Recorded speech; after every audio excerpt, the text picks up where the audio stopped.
Okay, hello dear students.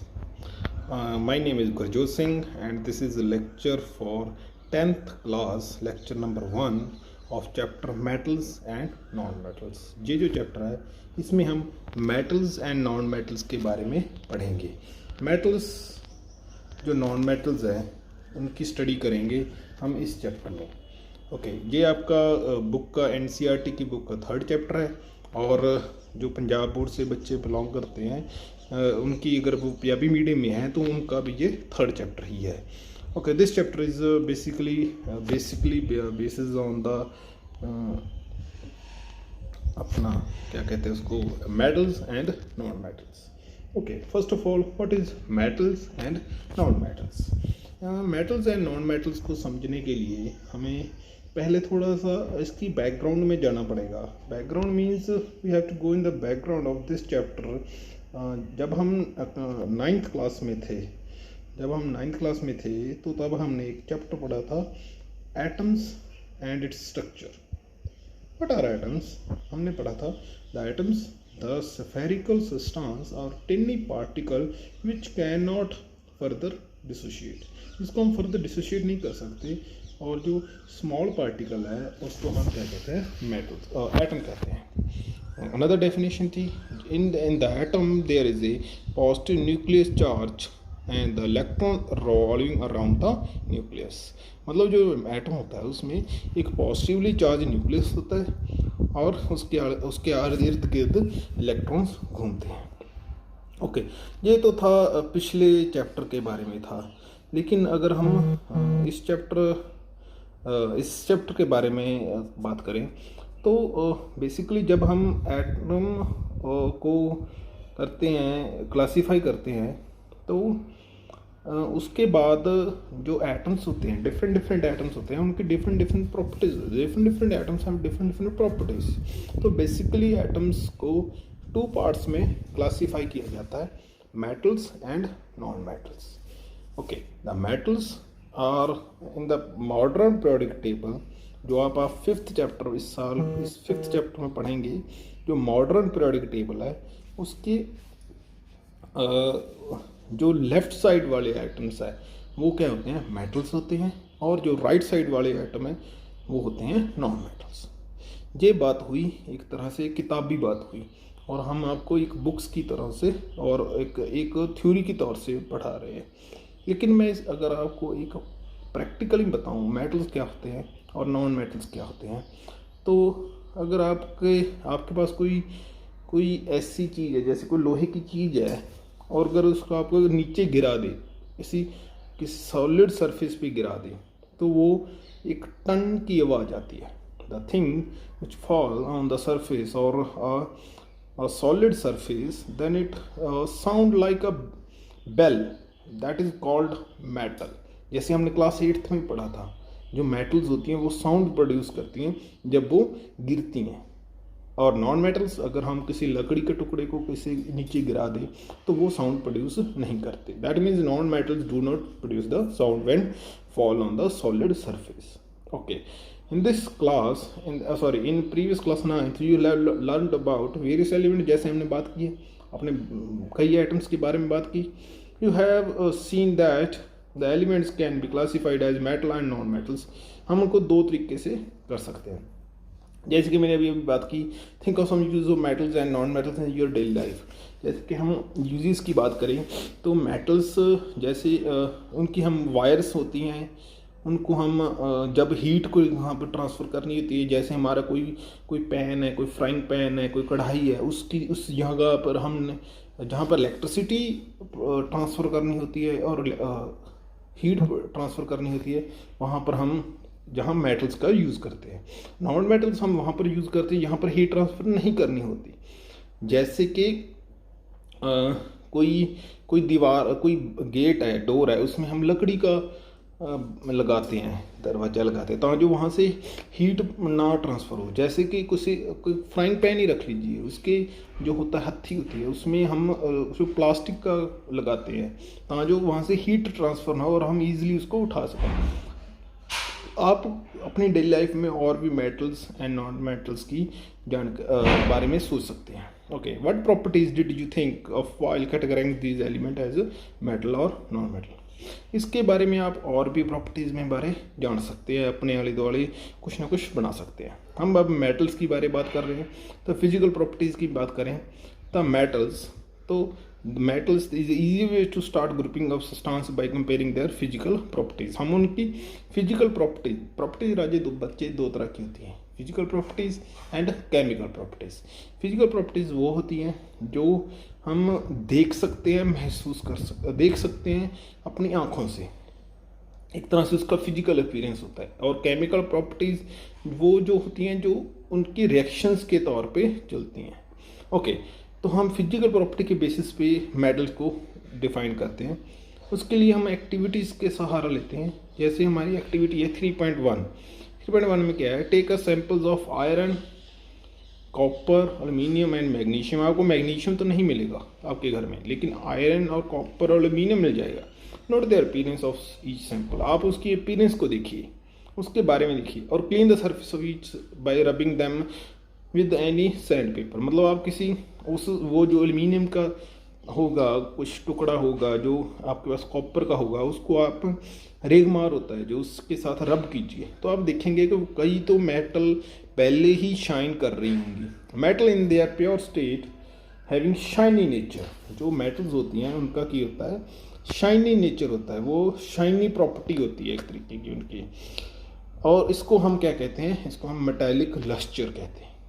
लेकिन अगर हम लकड़ी को देखें और उसको रब भी कर दें, प्लास्टिक को रब भी कर दें, तो उनका मेटालिक नेचर नहीं होता। तो इस तरह से हम क्या देखते हैं, जो मेटल्स होती हैं उनका क्या होता है, शाइनी नेचर होता है।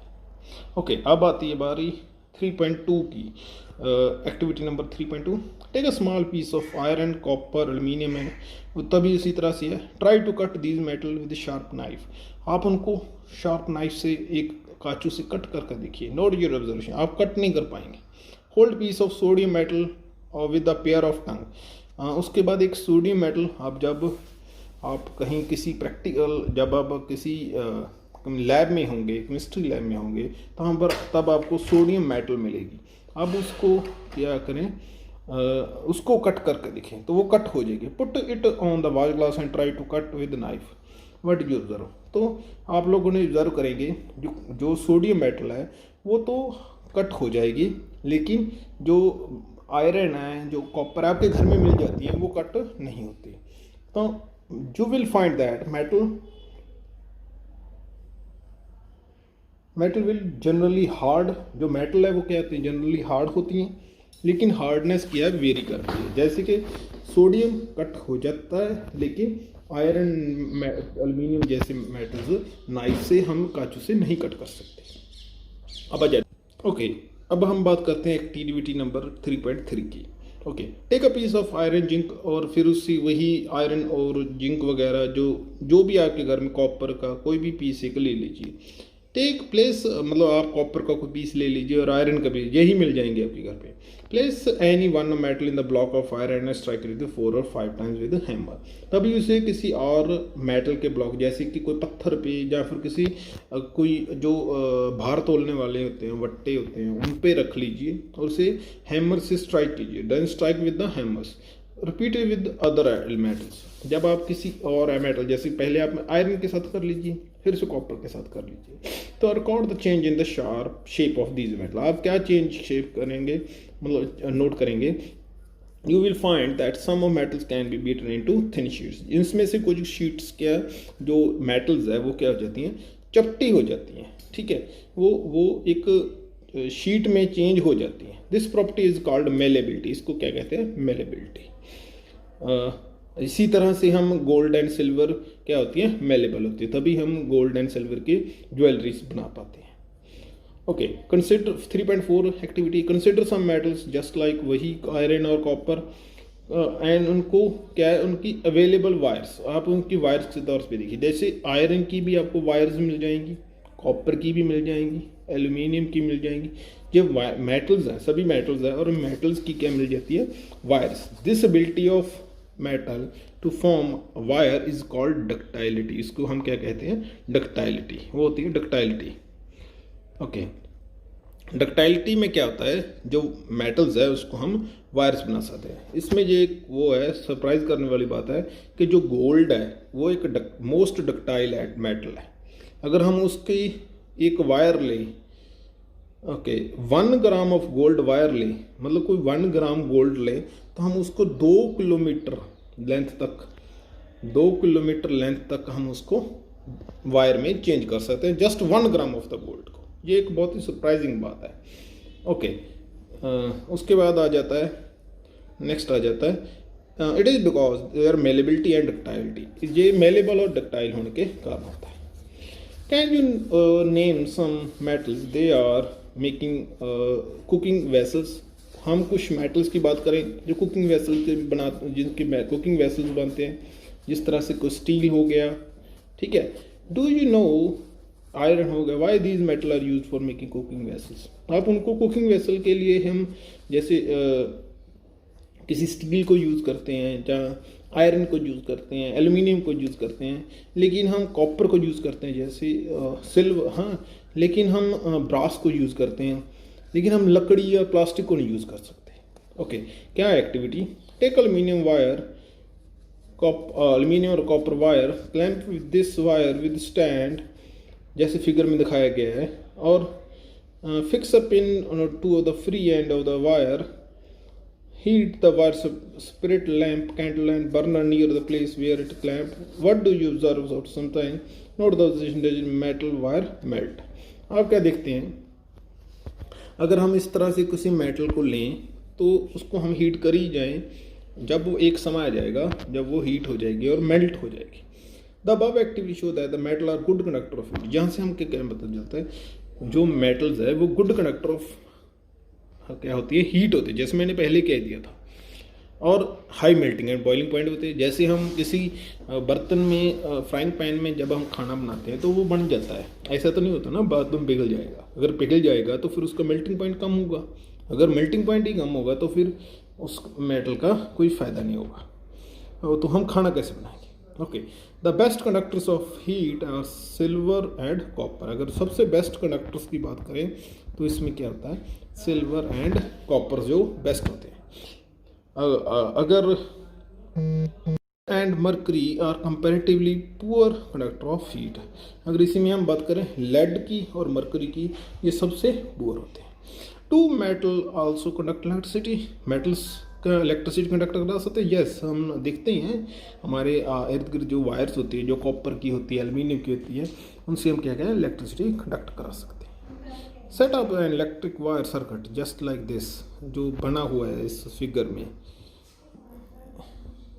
ओके, दिस इज द एक सेटअप है। Setup the electric circuit, place the metal tested on the circuit, place terminal A and B, does bulb go. तो आप एक वायर लीजिए, उसको इस तरह से कनेक्ट कर लीजिए और यहाँ पर एक स्पेस रख लीजिए, तो आप देखेंगे कि इस वायर, अगर हम यहाँ पर आयरन लगा दें तो बल्ब ग्लो करने लग जाएगा। अगर हम यहाँ पर कोई कॉपर लगा दें, सिल्वर लगा दें, तो ये बल्ब क्या है, ग्लो करना लग पाएगा। विच मीन्स ये सर्किट है, जो इस वायर का जो सर्किट है वो क्या हो जाएगा, कंप्लीट हो जाएगा, तभी कि ये बल्ब क्या है, ग्लो करेगा।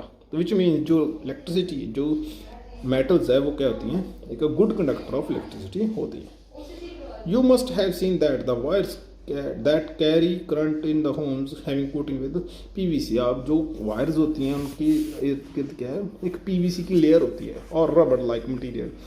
Y electric wires coated with such substance. इनको क्यों किया जाता है coated? What happens when metal strikes a hard surface. Okay, ये भी मैंने आपको शुरुआत में लेक्चर में बता दिया था। क्या होगा, मेटल की एक और खूबी है, जब हम उसको हार्ड सरफेस पे स्ट्राइक करते हैं तो क्या होता है, वो एक साउंड प्रोड्यूस करते हैं। ये हमने 8th क्लास में ही पढ़ा था। Okay, the metal that produce a sound on striking hard surface is said to be sonorous. उसको सोनरस, उसको हम क्या कहते हैं, सोनरस। ओके, ये रहा sonorous. Can you now say why school bells are made of metal. That's why क्या होती है, स्कूल बेल्स होती है वो हमारी मेटल की बनी होती है। ओके, ये तो था मेटल्स के बारे में और उसकी कुछ प्रॉपर्टीज़ के बारे में। अब हम बात करते हैं नॉन मेटल ओके, अब हम बात करते हैं नॉन मेटल्स के बारे में। In the previous class you have learn that there are few non metals as compare to metals. जैसे मैंने पहले बता दिया, जो मॉडर्न पीरियोडिक टेबल आप जब देखते हो तो उसमें मेटल्स की संख्या बहुत ज़्यादा है और नॉन मेटल्स की संख्या क्या है, कम है। Some of example on non metals are carbon, sulphur, iodine, oxygen, hydrogen etcetera. These are some non-metals. The non-metals are either solid or gas except bromine which is liquid. इसमें बहुत सारी जो है नॉन मेटल्स वो solid भी होती हैं, gases भी होती हैं, और ब्रोमीन ही एक वो है जो लिक्विड होती है। डू नॉन मेटल्स आल्सो है physical properties similar to metals. जैसे कि उनकी कुछ फिजिकल प्रॉपर्टीज सिमिलर होती हैं, हम एक एक्टिविटी के थ्रू जानते हैं। Just like collect samples of carbon और कोल और ग्रेफाइट, सल्फर और iodine, do these activities 3.1 to 3.6। Okay, जैसे हमने मेटल्स के साथ एक्टिविटीज की तो वही एक्टिविटीज हम उसको फिर से दोहराते हैं। जैसे कि सबसे पहली एक्टिविटी थी उसकी फिजिकल अपीयरेंस के बारे में। जैसे हमने एक कोल ले लिया, ग्रेफाइट ले लिया, या फिर कुछ सल्फर ले लिया, या आयोडीन ले ली, तो हम उसको पहले देखते हैं वो क्या एक शाइनी सरफेस होगा? नहीं, जो मेटल्स है, नॉन मेटल्स है, वो शाइनी नहीं होती। और अगर हम उसको रब भी करें सैंड पेपर से तब भी वो शाइनी नेचर नहीं होता। दूसरी हमने प्रॉपर्टी की बात की थी 3.2 में। ओके, 3.2 में हमने ये बात की थी कि उनको कट कर सकते हैं। हाँ, ये हम उनको नाइफ से कट कर सकते हैं, वो कट हो जाती है। ज़्यादातर तो वो कट ही होती है, वो पाउडर फॉर्म में ही मिलेंगे हमें। हमने एक बात की थी, उनको हम अगर हम किसी कोड़े को हम हैमर से पीटे तो कोई बार शीट में चेंज हो जाएगा? नहीं, वो तो पाउडर फॉर्म में चेंज हो जाएगा, लेकिन शीट में चेंज नहीं होगा। अगर हम उसको खींचें, गर्म करके भी खींचें, तो वो क्या वायर में चेंज होगा? नहीं। हमने कभी किसी कोड़े की या आयोडीन की या सल्फर की वायर्स नहीं देखी, क्योंकि होती नहीं है, वो बन ही नहीं सकती ना। ओके, क्या हम उससे हीट करवा सकते हैं ट्रांसफ़र? नहीं। अगर हम प्लास्टिक को हीट ट्रांसफ़र के लिए लगाएंगे तो वो प्लास्टिक खुद ही बर्न हो जाएगी, लेकिन वो हीट ट्रांसफ़र नहीं करेगी। अगर हम इलेक्ट्रिसिटी की बात करें तो इलेक्ट्रिसिटी भी कंडक्ट नहीं करवाती।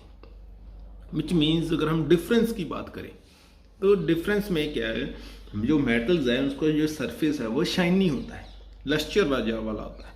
जो नॉन मेटल्स है उनका जो सरफेस है वो शाइनी नहीं होता। इसी तरह से हम जो डिफरेंस है इनमें बना सकते हैं। ओके, इसी तरह से हम एक टेबल बनाते हैं जहाँ पर एलिमेंट रखेंगे, उनके सिंबल रखेंगे, जैसे हमने 9th क्लास में किए थे।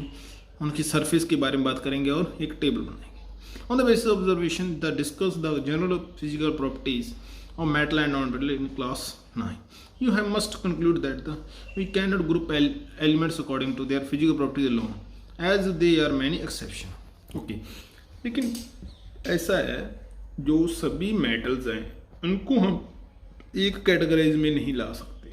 जैसे कि पहले ही बात कर ली, जो कुछ मेटल जैसे आयरन है उसको हम नाइफ से नहीं काट सकते, लेकिन सोडियम मेटल को हम नाइफ से काट सकते हैं। तो इस तरह से हम डिफरेंट मेटल्स की प्रॉपर्टीज़ को कंबाइन कर लेते हैं, लेकिन सभी को नहीं कर सकते। ओके, फॉर ऑल मेटल जैसे कि कुछ एक्सेप्शंस होते हैं, जैसे कि all metal except mercury exist as solid at room temperature. Okay, अकेली मरकरी को छोड़ दें तो बाकी सभी की सभी जो मेटल्स होती हैं वो रूम टेम्परेचर पे सॉलिड होती हैं, लेकिन जो मरकरी होती है वो क्या होती है? लिक्विड होती है। Okay, points, but gallium and caesium heavy low melting and melting points. तो जो गैलियम एंड सीजियम है उनके भी क्या होते हैं? मेल्टिंग पॉइंट कम होते हैं। These two metals will melt if you kept them on your palm. अगर हम उसको अपनी हथेली पर रख ले और उसको थोड़ी सी हमारी शरीर बॉडी की गर्मी ही दें तो वो क्या हो जाती हैं? वो हीट हो जाती है, मेल्ट हो जाती हैं। Iodine is non metal but it is lustrous. जैसे हमने पहले बात की, अब कार्बन तो लस्टरस नहीं होता, उसका तो शाइनी नेचर नहीं होता, लेकिन आयोडीन का शाइनी नेचर होता है। Carbon is non metal that can exist in different forms, each form is called allotrope. अब कार्बन की क्या एक नॉन मेटल है, लेकिन वो एक से ज़्यादा फॉर्म में मिलती है। जैसे डायमंड क्या होता है? एलोट्रॉप। पहली बात तो एलोट्रॉप्स क्या होते हैं? एलोट्रॉप होते हैं जिसकी मेन एलिमेंट है, जो मेन एटम है वो तो सेम हो, लेकिन उसकी प्रॉपर्टीज डिफरेंट हो, दो सब्सटेंस का एलिमेंट सेम हो लेकिन प्रॉपर्टीज डिफरेंट हो, that are called allotropes. Carbon के दो एलोट्रॉप्स है, डायमंड एंड ग्रेफाइट। अगर हम बात करें इनकी इनके डिफरेंसेस की, तो डायमंड सबसे ज़्यादा हार्ड होता है, दुनिया का सबसे हार्ड होता है डायमंड। और अगर सबसे सॉफ्ट की बात करें मेटल में तो वो होती है ग्रेफाइट। तो they opposite to each other. And one more difference is that diamond conduct नहीं करवाता इलेक्ट्रिसिटी को, लेकिन ग्रेफाइट कंडक्ट करा सकता है। जैसे हम ये वाला जो हमारा एक डायग्राम था, अगर इसमें हम अगर पेंसिल को हमारी पेंसिल को भी अटैच करा दे तभी भी क्या बल्ब ग्लो कर जाएगा। तो जिस मीन्स ये पता चलता है कि ग्रेफाइट है जो वो अलाउ करता है इलेक्ट्रिसिटी को कंडक्ट करवा सकते हैं। Okay, alkali metals lithium sodium potassium are soft and they can cut by knife. हम ये जो अल्कली मेटल्स है इनको हम नाइफ से कट कर सकते हैं, तो ये भी एक तरीके का एक्सेप्शन हो गया। ओके, मोस्ट और non metal produce acids oxides. जो नॉन मेटल्स होते हैं वो प्रोड्यूस करते हैं acid oxide when dissolve in water. On the other hand most metals give rise to basic oxides. You will be learn more about the these metal oxides in the section. Okay, ये जो अब questions हैं, इन questions के जो answer है मैं इस video के एंड में डाल दूंगा, वो आप इसमें कर सकेंगे। जो इंग्लिश मीडियम वाले हुए जो मैंने यहाँ पर आपके सामने स्क्रीन पर है, आप वीडियो को पॉज करके इसे पढ़ सकते हैं और आप इनको लिख सकते हैं। जैसे कि फर्स्ट क्वेश्चन है, metal which is liquid at room temperature that is mercury easily cut by knife sodium and potassium. जो बेस्ट कंडक्टर ऑफ हीट है सिल्वर गोल्ड। इसी तरह से आप इनको वीडियो को पॉज करके इनको लिख सकते हैं। अब ये वाले भी आप इनको पॉज करके लिख सकते हैं। Okay guys, thank you. अब मेटल एंड नॉन मेटल के नेक्स्ट लेक्चर में मिलते हैं, उसमें हम इसको फर्दर पढ़ेंगे। ये लेक्चर 3 या 4 लेक्चर्स, ये चैप्टर हम 3 या 4 लेक्चर्स में ख़त्म कर देंगे। Thank you.